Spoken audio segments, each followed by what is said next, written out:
Hello बच्चों, चलिए प्रश्न पढ़ते हैं। उस वर्ग का समीकरण ज्ञात कीजिए जो मूल बिंदु से होकर जाता है और जिसका केंद्र है -2,5 है। मुख्य अवधारणा। तो हमारा जो प्रश्न है वो वर्ग की समीकरण से संबंधित है। तो सबसे पहले हम वर्ग की मानक समीकरण लिखेंगे। तो वर्ग की मानक समीकरण होती है हमारी x-h की घात 2 प्लस y-k की घात 2 बराबर है r की घात 2। और जहाँ हमारा केंद्र है वो होता है h कोमा के, और त्रिज्या है वो हमारी होती है r। तो देखो भाई, अब हम प्रश्न के बारे में बात करते हैं। तो प्रश्न में हमें जो केंद्र दिया गया है वो दिया गया है -2,5। तो देखो भाई, यहाँ से तुलना करेंगे हम तो h की जगह हमारे पास आ जाएगा -2 और k की जगह हमारे पास आ जाएगा 5। तो हम ये मान है जो वर्ग की मानक समीकरण है जिसे हमने समीकरण नंबर 1 दिया उसके अंदर रखेंगे एक्स माइनस, और माइनस का 2 है तो माइनस और माइनस प्लस हो जाएगा, x+2 की घात 2 प्लस y-5 की घात 2 बराबर r की घात 2।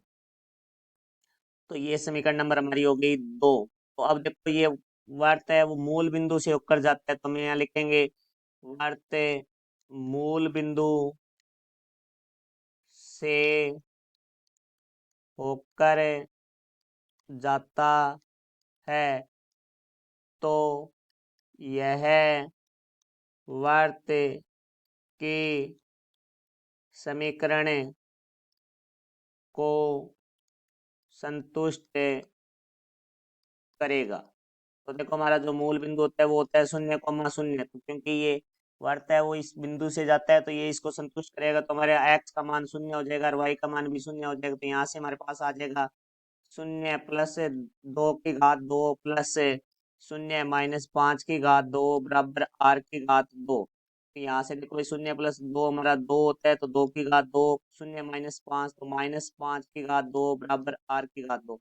2 की घात 2 4 होता है, प्लस -5 की घात 2 है वो हमारा 25 होता है बराबर r की घात 2। तो r की घात 2 बराबर हमारा आ जाएगा 29। तो ये r की घात 2 का मान है वो हम समीकरण नंबर 2 में रखेंगे। तो यहाँ लिख देते हैं r की घात 2 का मान समीकरण 2 में रखने पर।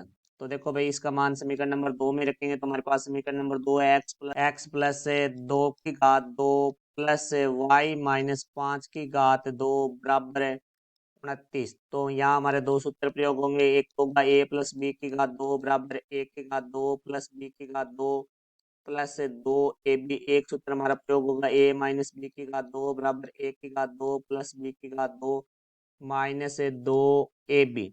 तो यहाँ से देखो भाई, अब इन सूत्रों का प्रयोग करेंगे तो यहाँ से हमारे पास आ जाएगा x की घात 2 प्लस 2 की घात 2 प्लस 4x प्लस y की घात 2 प्लस 5 की घात 2 -10y बराबर है 29। तो यहाँ से x की घात 2 वाले पद है वो हम एक साथ लिखेंगे चराशियों में, तो प्लस y की घात 2।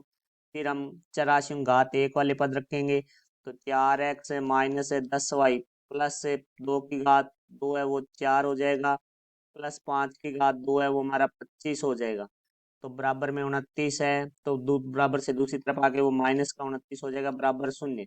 तो देखो, 4 और 25 29, 29 में से 29 घटाएंगे तो यहाँ 0 आ जाएगा। तो यहाँ हमारे पास बच जाएगा x की घात 2 प्लस y की घात 2 प्लस 4x माइनस 10y बराबर 0। तो ये हमारी वर्ग समीकरण है और हमारे दिए गए प्रश्न का उत्तर है। आशा करता हूँ समझ आया होगा। धन्यवाद।